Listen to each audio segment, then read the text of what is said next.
Hello friends, आज हम इस वीडियो में समझने की कोशिश करेंगे कि क्या यह सही समय है इलेक्ट्रिक स्कूटर खरीदने का। कुछ ऐसी बातें हम यहाँ समझने की कोशिश करेंगे जिससे आपको आपका डिसीजन लेने में थोड़ी मदद हो जाए।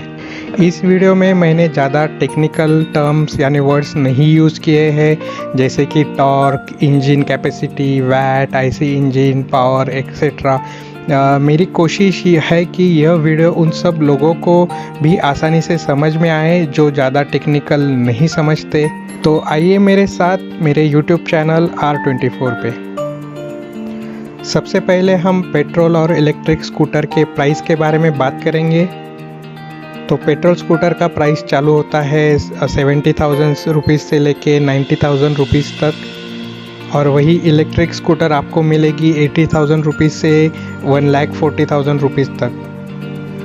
तो प्राइस पॉइंट ऑफ व्यू यानी अगर हम सिर्फ पैसों के बारे में बात करेंगे तो पेट्रोल स्कूटर आज भी काफ़ी सस्ते हैं इलेक्ट्रिकल स्कूटर के कंपैरिजन में।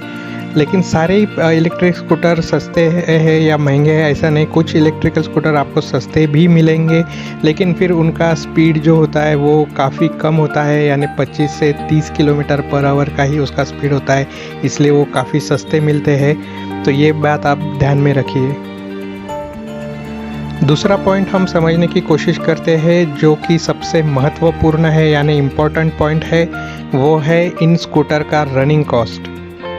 यानी आसान भाषा में अगर हम बात करें तो कौन सी स्कूटर कम खर्चीली है।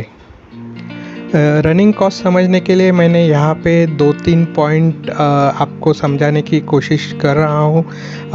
जैसे कि पहला पॉइंट अगर मैं बात करता हूँ तो अगर समझे कि आज आपका डेली रनिंग जो है स्कूटर का वो 30 to 40 किलोमीटर आप रोज़ स्कूटर चलाते हैं, यानी महीने का तकरीबन 1000 किलोमीटर आप स्कूटर चलाते हो।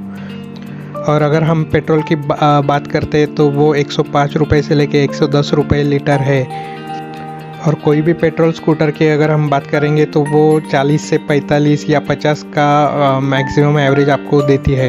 तो पर किलोमीटर आपको 2.5 रुपये से 3 रुपये तक यानी एवरेज अगर हम देखते हैं तो 2.75 रुपीज़, 2 रुपये 75 पैसे पर किलोमीटर इसका आपको खर्च लगता है। अभी हम पेट्रोल स्कूटर की दूसरी बात समझने की कोशिश करते हैं, वो है मेंटेनेंस। तो कोई भी पेट्रोल स्कूटर को साल में कम से कम 2 बार तो सर्विसिंग स्टेशन पे ले जाना ही पड़ता है, जिसमें ज़्यादा करके हमको ऑयल चेंज करना पड़ता है, ऑयल फिल्टर चेंज करना पड़ता है जो कंपलसरी रहता है। बाद में रेगुलर सर्विसिंग होती है वो भी हमें करनी पड़ती है।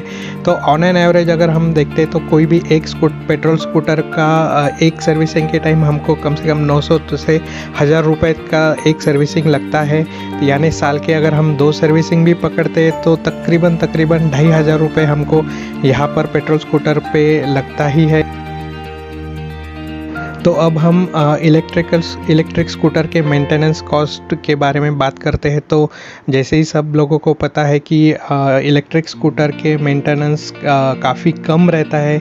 हम ज़ीरो तो नहीं कहेंगे, लेकिन हम यहाँ पे मिनिमम 1,000 रुपये साल के पकड़ के चलते हैं कि कोई छोटा ब्रेकडाउन है या कोई सॉफ्टवेयर अपडेट करना है तो वो यहाँ पे हम सालाना 1,000 रुपये उसके पकड़ रहे हैं। दूसरी बात अभी हम करते हैं चार्जिंग रिलेटेड। तो जो भी स्कूटर इलेक्ट्रिक स्कूटर अभी मार्केट में मौजूद है और जो भी स्कूटर अभी मार्केट में आने वाले हैं, तो माना ये जा रहा है कि on an average 70 to 80 kilometre हम इसका एवरेज सिंगल चार्ज में अगर पकड़ते हैं तो एक फुल चार्जिंग करने को कोई भी स्कूटर को 3 से 4 यूनिट बिजली लगती है। और हम कई अलग अलग स्टेट का अगर एवरेज बिजली का रेट पकड़ते हैं तो ये 6 रुपये से लेके 8 रुपये पर यूनिट बिजली है। तो ज़्यादा से ज़्यादा हम 4 यूनिट अगर भी पकड़ते हैं तो 30 रुपये हमें फुल चार्जिंग का यहाँ पे खर्चा आएगा।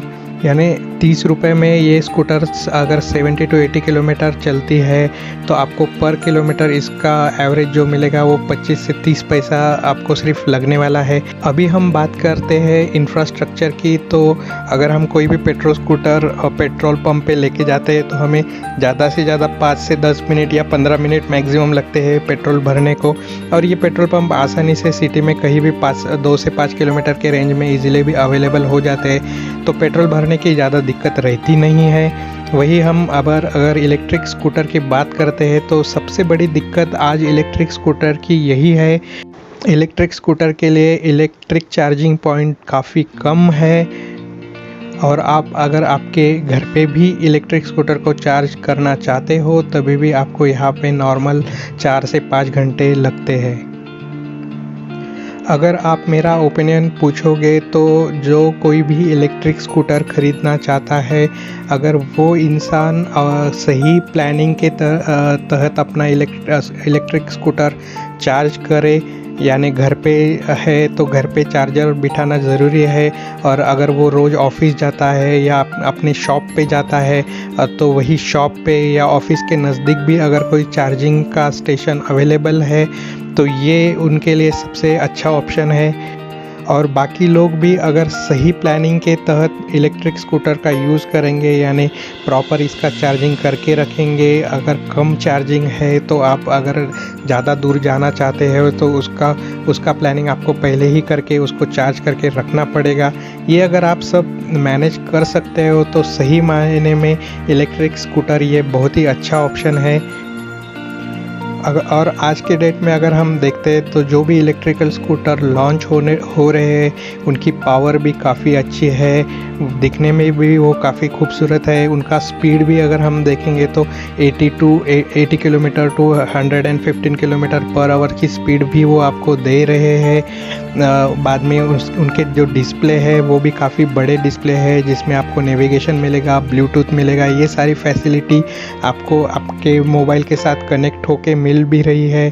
चीज़ें आपको आकर्षित करती है इलेक्ट्रिक स्कूटर के तरफ। तो फाइनली डिसीजन तो आप लोगों का ही है। तो कैसी लगी आपको ये सिंपल और सहज भाषा में दी गई जानकारी? आई होप आप सबको पसंद आई होगी। फिर मिलते हैं नए वीडियो में। Thank you for watching.